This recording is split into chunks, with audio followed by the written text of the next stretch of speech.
अस्सलामुअलैकुम। मैं हूं गुलाम मुर्तजा। मोहम्मद वकास। मैं हूं गुलजार अहमद। आप देख रहे हैं जीएम थंडेक रिएक्शन यूट्यूब चैनल। आप सभी दोस्तों का मेरे इस चैनल पर स्वागत है। अगर आप देखना चाहते हैं थंडेक रिएक्शन वीडियोस तो मेरे इस चैनल को सब्सक्राइब कर लें। उम्मीद करता हूं कि तमाम दोस्त खैरियत से होंगे। दुआ है कि आप हमेशा खुश रहें, यूं ही हमसे करते रहें। आज की जो वीडियो जिस पर हम रिएक्ट करने जा रहे हैं ये मेजर गौरव साहब की है। तो सबसे पहले इसका टाइटल देखते हैं, फिर देते हैं अपना रिएक्शन। तो वीडियो का टाइटल है major Gaurav Rai speaks to people of Pakistan. तो मेजर साहब पाकिस्तान के लोगों से मुखातब हैं। देखते हैं क्या कह रहे हैं। तो सबसे पहले वीडियो देखते हैं। Let's start the video.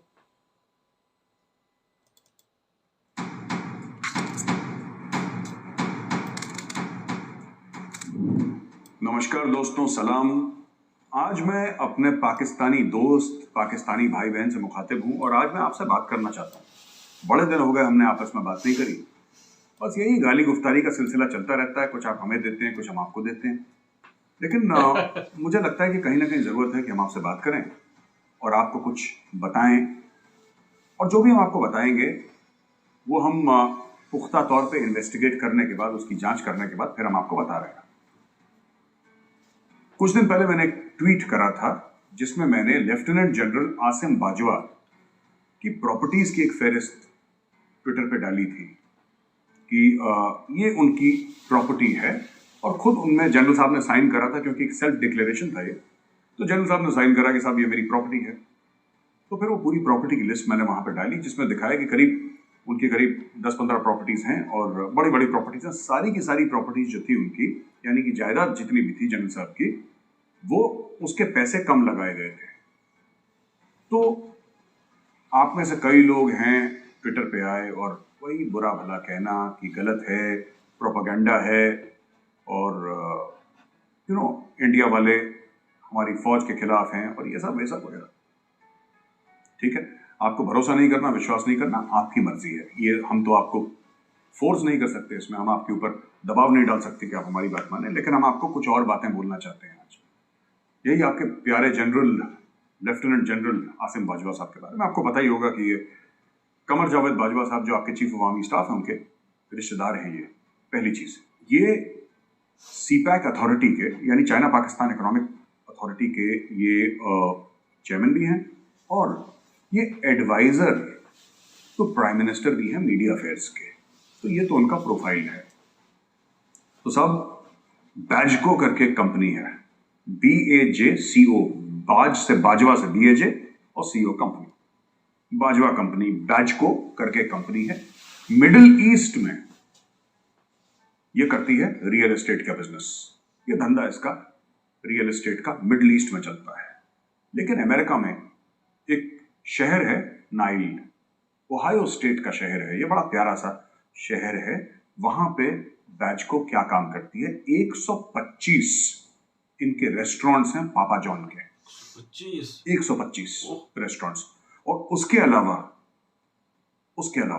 इनके 25 और मुख्तलिफ किस्म के रेस्टोरेंट्स हैं जो कि अमेरिका में, जो कि कनाडा में, हर जगह फैले हुए। पापा जॉन ये जो ब्रांड है उसके सबसे बड़े सिंगल फ्रेंचाइजी ओनर हैं लेफ्टिनेंट जनरल आसिम बाजवा।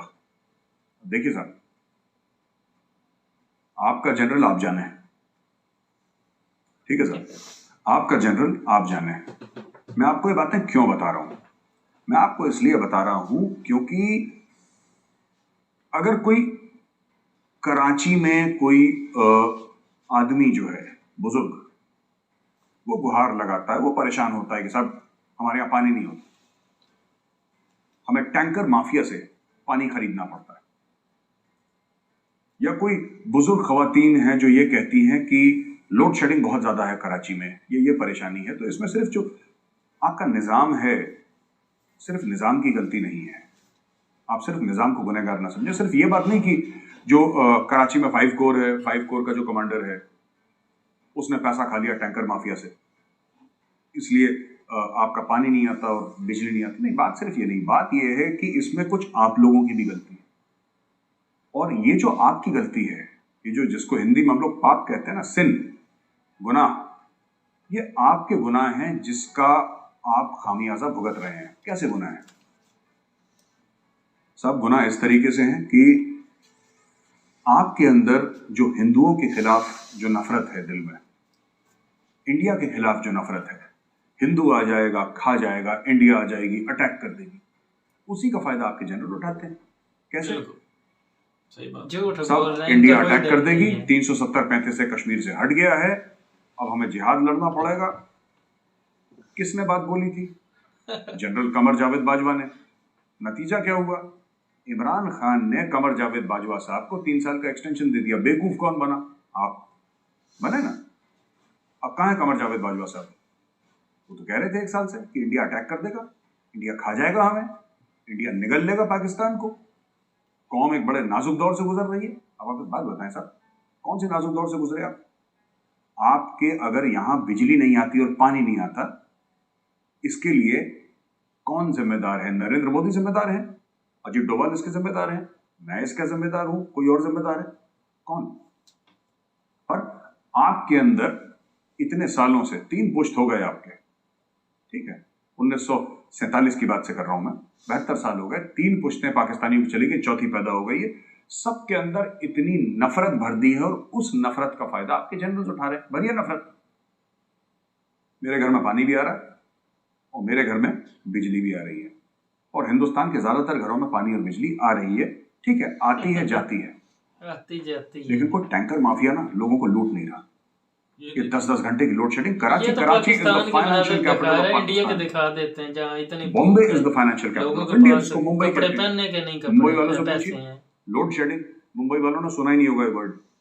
आप किसी मुंबई वाले से पूछिए भाई लोड शेडिंग क्या होती है, वो ब्लैंक लुक देगा आपको। उसने बिजली जाते ही नहीं देखी कभी। कहाँ कभी कुछ एक्सीडेंट हो गया या कुछ बहुत ज्यादा बारिश हो गई, कुछ इमरजेंसी हो गई, तब बात ठीक है, लेकिन लोगों ने उम्र बिता दी मुंबई में, आज तक बिजली जाते हुए नहीं देखी उन लोगों ने। और ये आपके लोग भी कर सकते हैं, लेकिन क्या है कि अब हिंदू से भी तो नफरत करनी है ना, इंडिया से भी तो नफरत करनी है, तो उसका खामियाजा भुगत रहे हैं। तो ये भाई साहब कोर कमांडर थे, बाजवा साहब, आपके असीम बाजवा साहब, जो अभी सीपैक अथॉरिटी के चेयरमैन हैं, ये भाई कोर कमांडर थे। तो बलोचिस्तान में भाई ने करवाई कार रैली।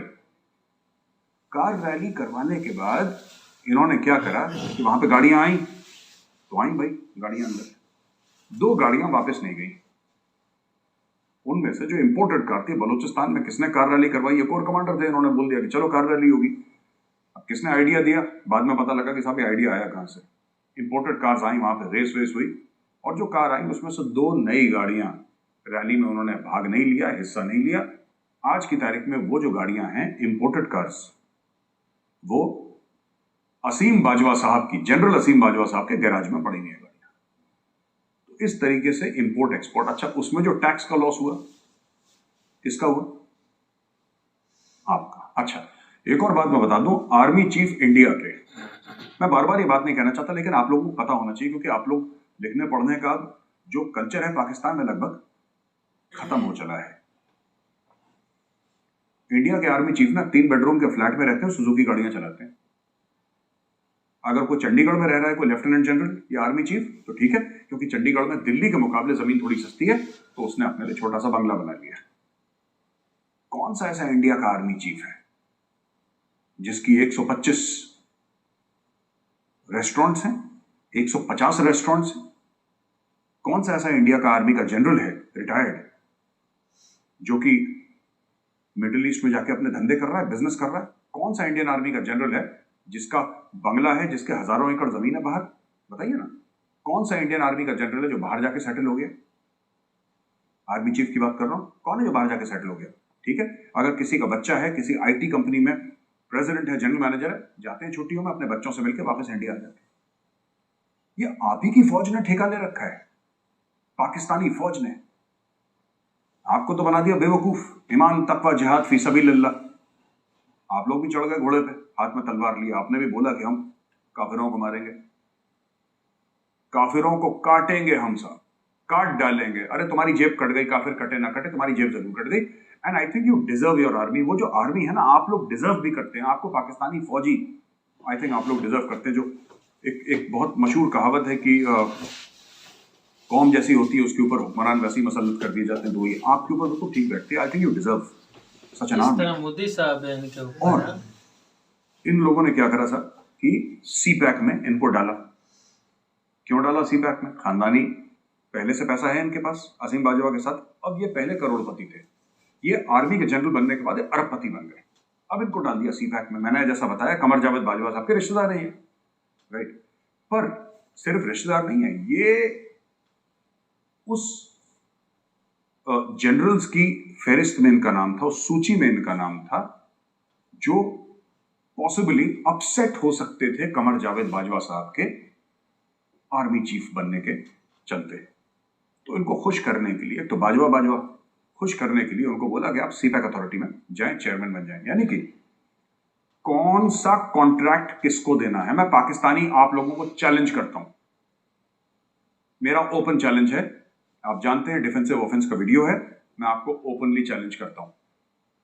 सीपैक की जानकारी किसको है वो बताए, खुला चैलेंज करे सबके सामने और मुझे बोले कि मेजर साहब मेरे पास है सीपैक की पूरी जानकारी, कितना पैसा किसको जा रहा है, कौन से जनरल को कितना पैसा गया है, कितने पे कितना ठेका दिया है, कितने पाकिस्तानियों का बेनिफिट हुआ है, कितनी नौकरियां पाकिस्तानियों के लिए बनी हैं, कितनी नई फैक्ट्रियां बन गई हैं, पाकिस्तान जो यहां पे था सीपैक की वजह से वहां पे चला गया है।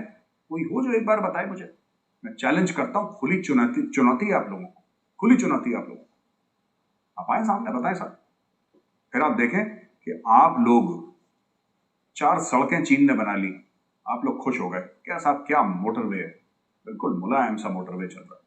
वो मोटरवे नहीं है, वो कर्ज का कागज है जो आपको मुलायम से लग रहे हैं, ठीक है।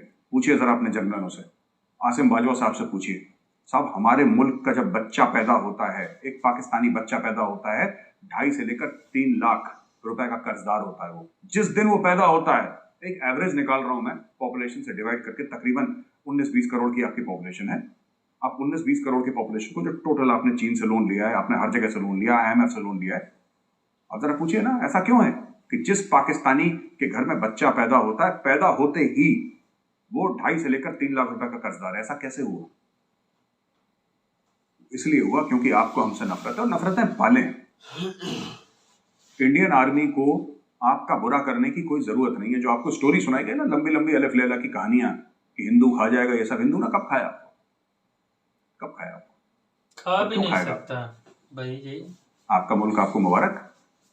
आपके जब खुद के जर्नैल आपको खा रहे हैं, आप कहते हैं ना काफिर को काटेंगे, वो आपकी जेब काट रहा है, आपकी जेब काट रहा है आपका जर्नल।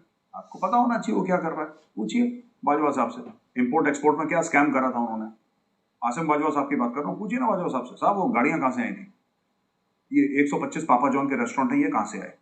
उसके अलावा 125 के अलावा 25 और रेस्टोरेंट है आपके अमेरिका और कनाडा में चल रहे हैं, वो कहां से आए?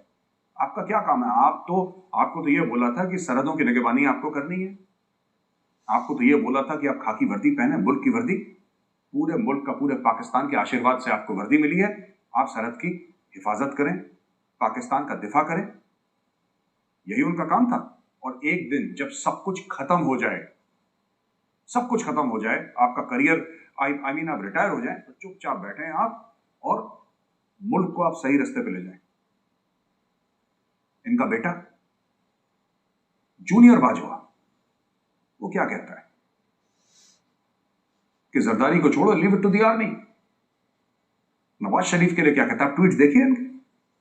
जो पाकिस्तानी आर्मी के अफसर का बेटा होगा वो डेमोक्रेसी की बात थोड़ा ना करेगा, आप उसका ट्वीट देखिए। हैंग द गंजाज, यानी कि शहबाज और नवाज को फांसी के तख्ते पर लटकाओ, हैंग जरदारी को भी लटकाओ। यानी कि जो लोगों के वोट से जीत कराया है, लोगों के कॉन्फिडेंस है, उनको टांगो। तो उसने गलत क्या कहा? वही तो आपके मुल्क का दस्तूर है भाई। बेनजीर के बाप को फौज ने आपकी टांगा था, तो असीम बाजवा साहब का बेटा क्या गलत कह रहा है? वही ये कह रहा है कि जैसे भुट्टो को टांगा है, जरदारी को टांगो, नवाज शरीफ को जान से मार दो, शहबाज शरीफ को मार दो। ये कह रहा है, वो करता रहेगा। इनकी सिखलाई ये है, जो इलेक्टेड है उसको फांसी पे चढ़ाओ, जो सेलेक्टेड है, जो दुम हिलाता रहता है आर्मी जर्नलों के आगे पीछे, उसको सलाम करो, क्योंकि वो आपका नैरेटिव को सूट करता है, वो आपका काम करता है। तो साहब जिसको जैसी फौज जो बातें कौम ठीक डिजर्व कर रहे करती हैं है मेजर उसको साहब, वैसी झूठ फौज बोल रहे हैं। मिल जाती है। इमरान खान की अभी और इसने बात मिल की गई। है, सर झूठ बोल दोस्तों, रहे हैं। आपके एक बड़े सीनियर सहाफ़ी हैं आमिर मतीन साहब, उनका ट्वीट है, मैं पाकिस्तानियों को कोट कर रहा हूं, ये मेरी बात नहीं है, उनका ट्वीट है, I say this on record, but our media activists are so scared of saying this in public. Come on, guys, say it. We are being controlled by agencies. We get calls from ISPR, what we can say and what we can't. I am jobless because I said no. Will you say it? ये कहते हैं कि क्यों आपको इतनी दिक्कत है, मेरे मीडिया वाले दोस्तों जो सहाफ़ी हैं, उनको क्यों इतनी परेशानी है बोलने में?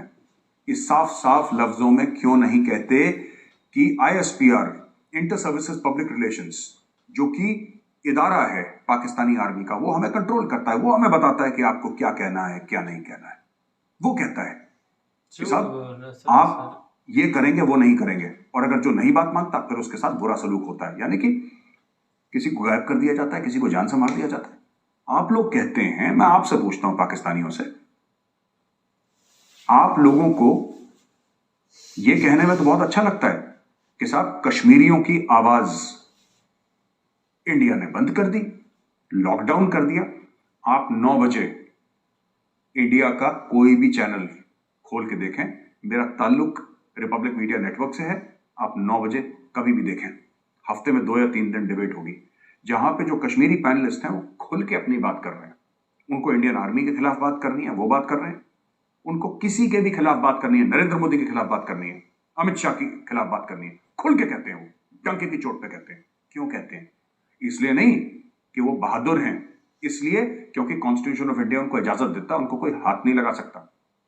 आप बताइए कौन सा ऐसा जर्नलिस्ट है जिसको हमारी सो कॉल्ड एजेंसीज ने उठा लिया?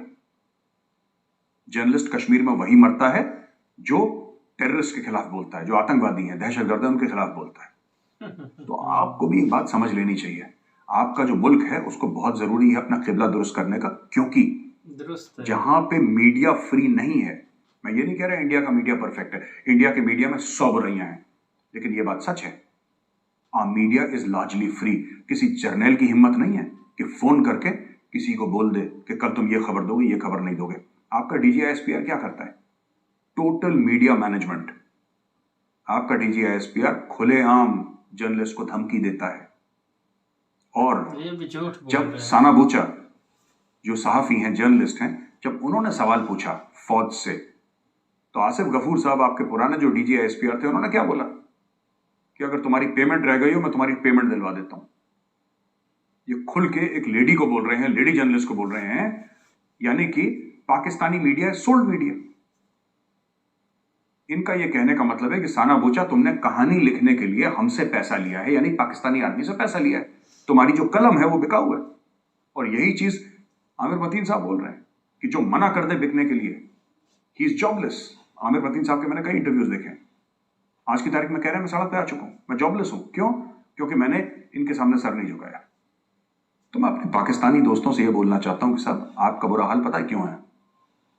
एक तो हिंदू और इंडिया नफरत, दूसरी आपके हीरोज इतने घटिया हैं ना, पाकिस्तानी हीरोज इतने घटिया हैं। अब्दाली और गजनवी और ये कमर जावेद बाजवा और रहील शरीफ, ये तो आपके हीरो हैं, सारे जंगजू फौजी जर्नल आपके हीरो। अरे भाई, बड़ी मशहूर कहावत है पंजाबी की कि जंग कभी जीती नहीं, इलेक्शन कभी हारिया नहीं। यही आपकी फौज की सच्चाई है।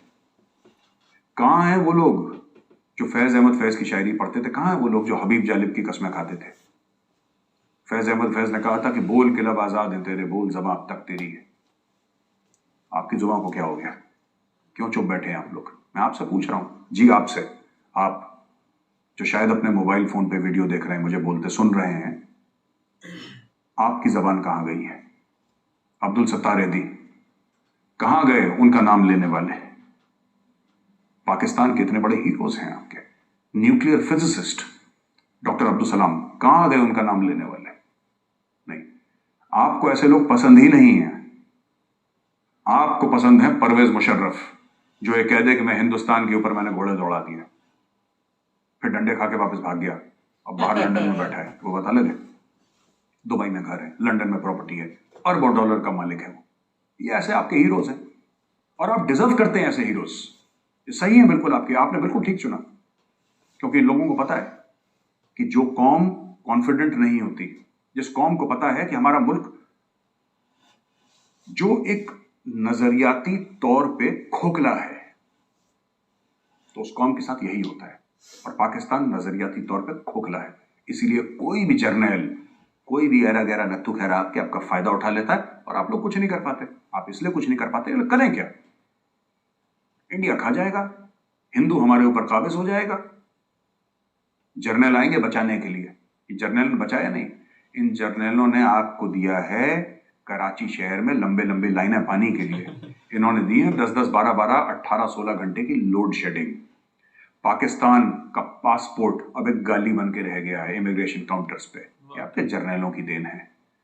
तो इस बार मैं आपको सिर्फ ये बताने के लिए यहाँ पे आया हूं कि आप मुझे गाली दे सकते हैं, आपका पूरा हक है, क्योंकि मैंने एक ट्वीट कर दिया कि साहब आसिम बाजवा ने चोरी करी है और ये उसकी प्रॉपर्टीज हैं।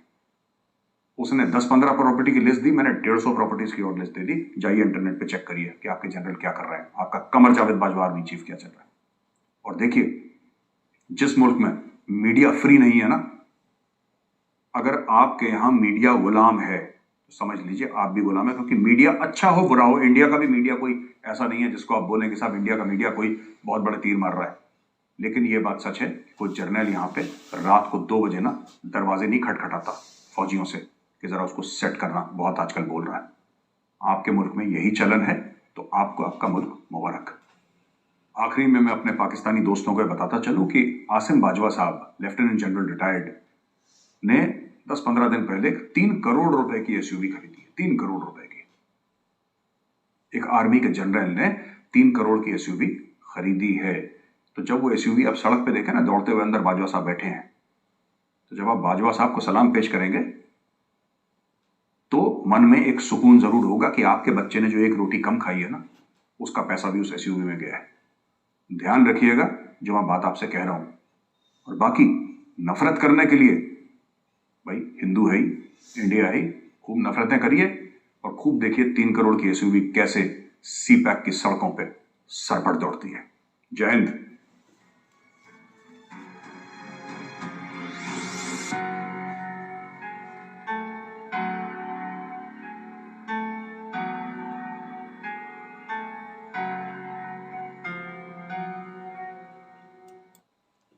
जी विकास भाई, क्या कहेंगे आप? वीडियो आपने देख ली?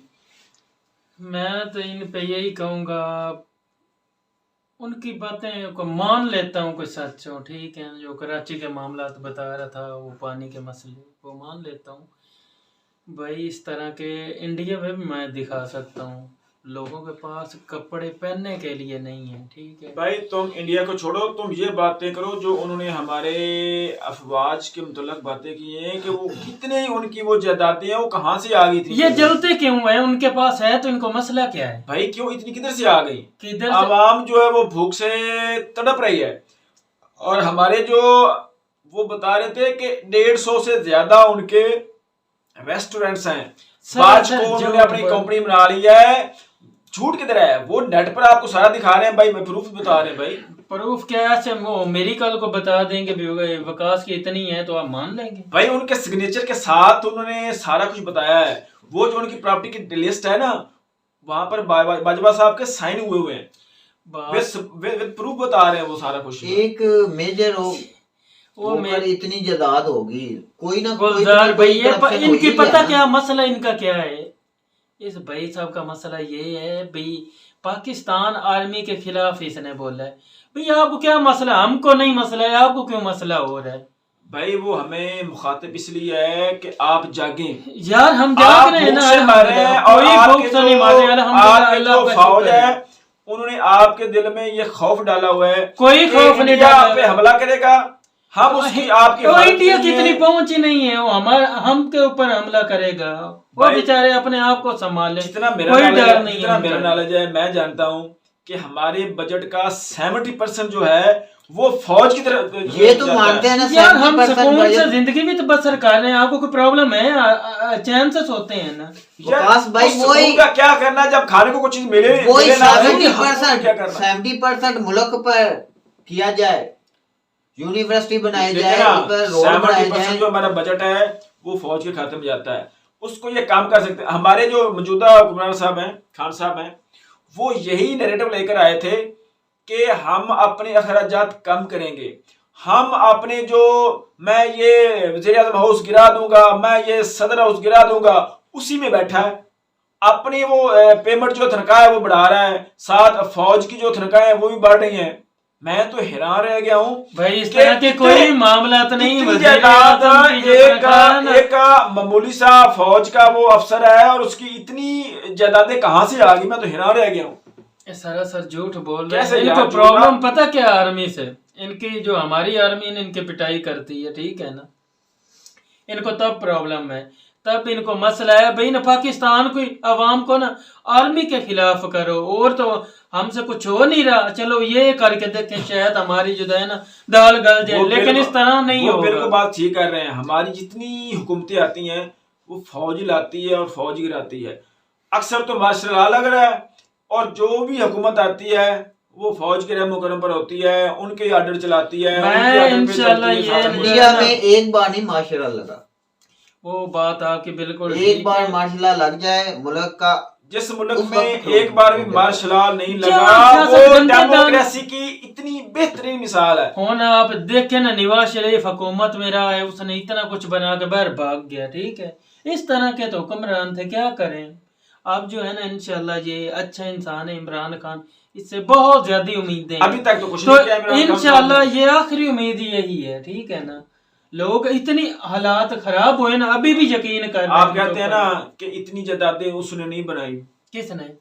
ये जो मेजर यार ये जो इंडिया के ये भी था ना, आसिफ गफूर बाजवा साहब जो है उसकी जायदादें नहीं है।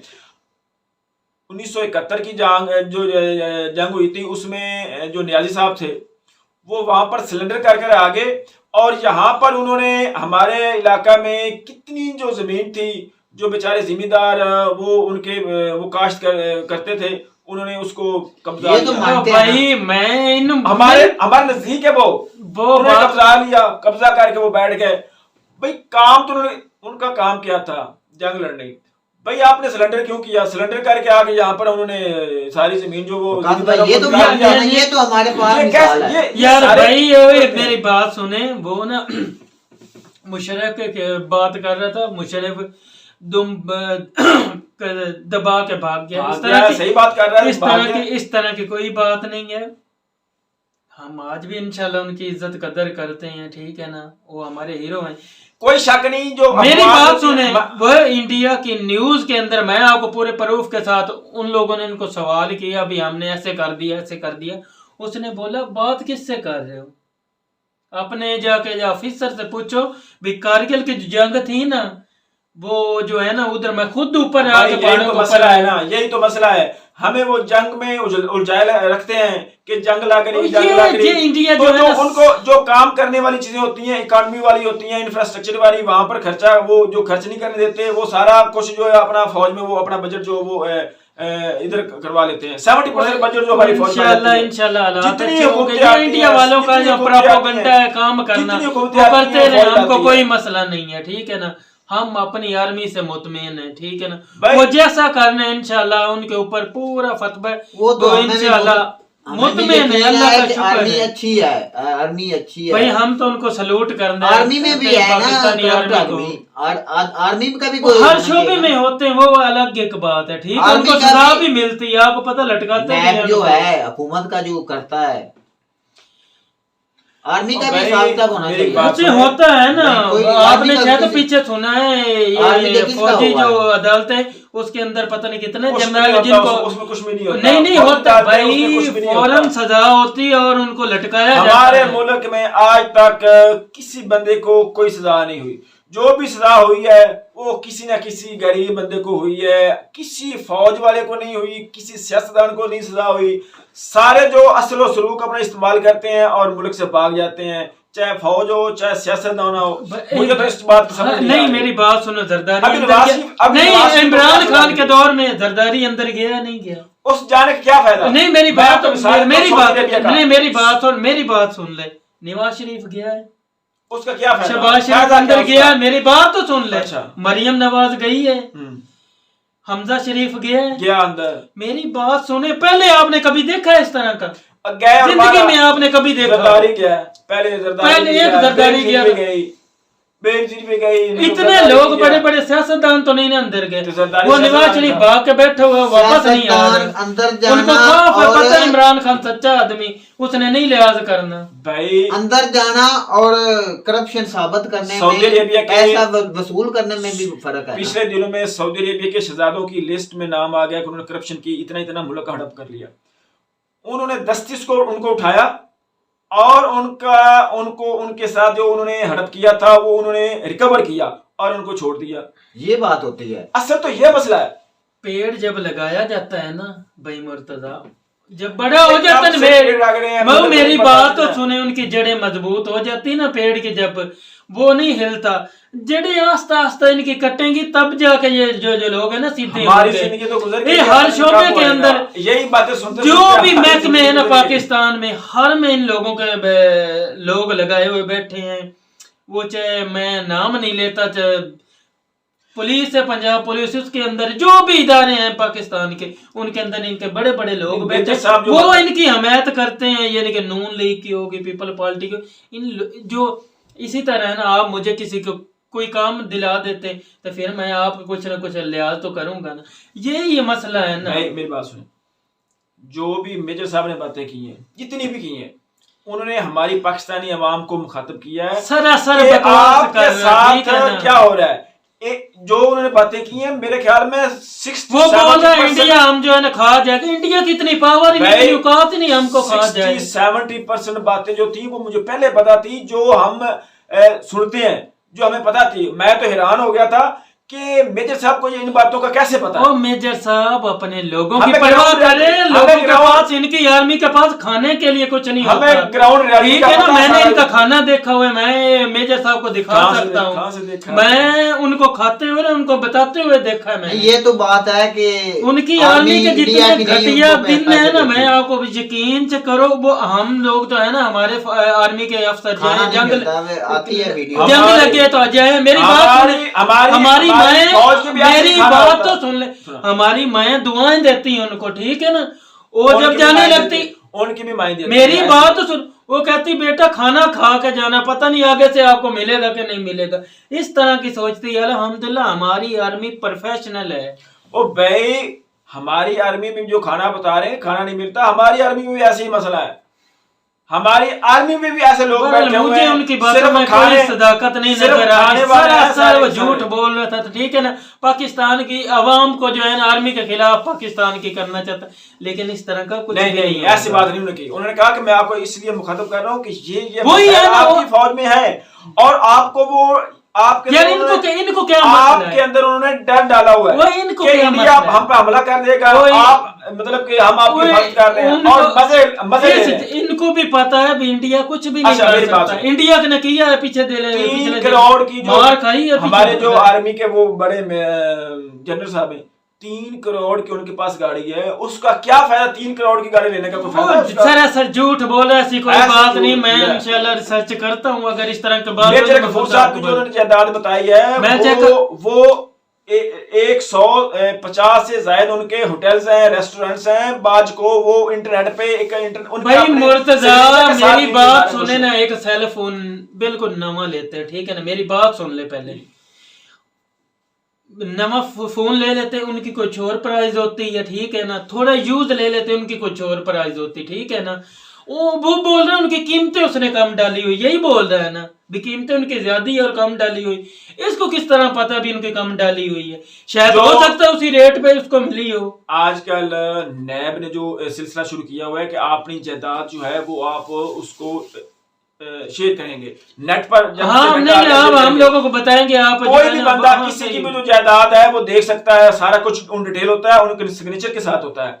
तो आजकल की जितनी जो भी प्रोडक्ट्स बनाता है, कोई उसकी पेमेंट होती है, कोई बिजनेस है, सारा कुछ होता है ऑनलाइन होता है और उस गवर्नमेंट की जिम्मेदारी होती है, तो वो सारी वेबसाइट्स पर मौजूद होता है। हम भी देख सकते हैं इंडिया के सारे मेजर की, उनकी जो जितनी मैं इंशाल्लाह इनको वीडियो को दिखाऊंगा। तो कहते हैं ना वो इतने घरों में रहते हैं, इनको इतने बड़े घर दिखाऊंगा। अच्छा, वो हम पर तनकीद कर रहे हैं, हमें क्रिटिसाइज कर रहे हैं, अवाम को कर रहे हैं कि जैसी अवाम होती है वैसे हुक्मरान आते हैं, वैसे अफवाह आती है, सारा कुछ होता है। यार अच्छा, मेरी बात सुन ले।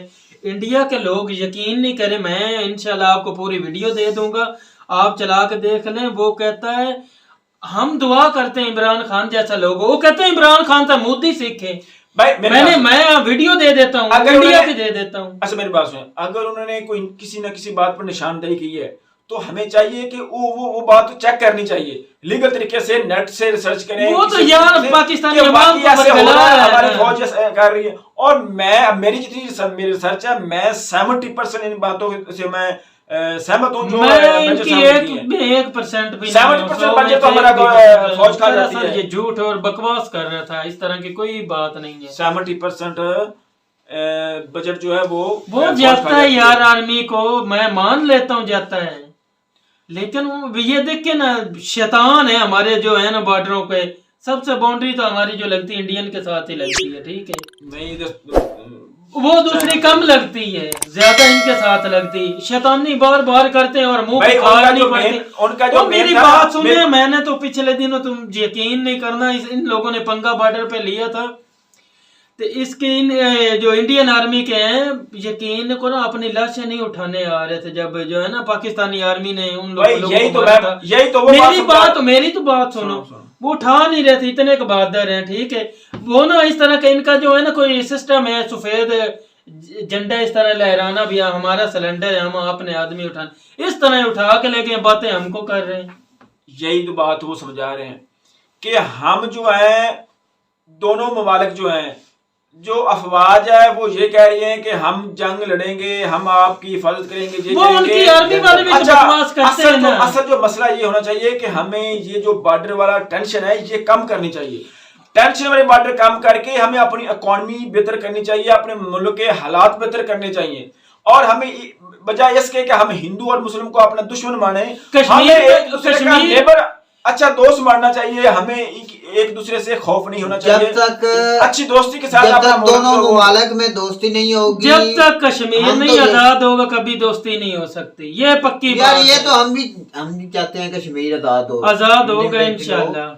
जब यूरोप में जितनी भी हमारे अवाम में इतना यार वो ना काटते नहीं है, ये काटते हैं, ठीक है ना। ये इंडिया वाले जो है ना, ये पीछे से छोटे ये जो ना पीछे से वार करते हैं, आगे से नहीं। पाकिस्तानी जब भी करेगा आगे से करेगा, ठीक है ना। ये बात अच्छा, लेकिन हमें अपना सोचना चाहिए, हमें ये बात एडमिट करनी चाहिए कि दोस्ती से फायदा होता है, दुश्मनी से कोई फायदा नहीं। वो बात ठीक है ना, अगर मेरी बात नहीं मानना चाहिए, मुखलिस हो तो दोस्ती होती है, ऐसे तो नहीं ना हो जाती। हम अगर उनको आपके दिल में कुफर हो, मैं आपके साथ दोस्ती करूंगा, पागल तरह तो नहीं हो जाती। मेरी बात सुनो, अगर हम एक दूसरे को दोस्त मानेंगे तो हमारे तलकात बेहतर होंगे, वो दोस्त हमारी इंपोर्ट एक्सपोर्ट बेहतर होगी, हम अपनी इकोनॉमी पर जोर देंगे और अपने मुल्क को ऊपर लेकर जाएंगे। बिल्कुल ठीक है कि हम अपना सारा जोर जो है वो अफवाज पर, डिफेंस के जो जितनी चीजें हैं वो खरीदने पर, इंपोर्ट करने पर लगा देते हैं, हम अपनी मुल्क की इकोनॉमी बेहतर नहीं कर सकते। तो हमें इस चीज पर ख्याल रखना चाहिए। तो ओवरऑल जी आज तक इतना ही। उम्मीद करते हैं कि आपको हमारी वीडियो पसंद आएगी। वीडियो पसंद है तो वीडियो को लाइक करें, शेयर करें। तो मिलते हैं अगली वीडियो में किसी नए टॉपिक के साथ, तब तक दीजिए इजाजत। अल्लाह हाफिज़।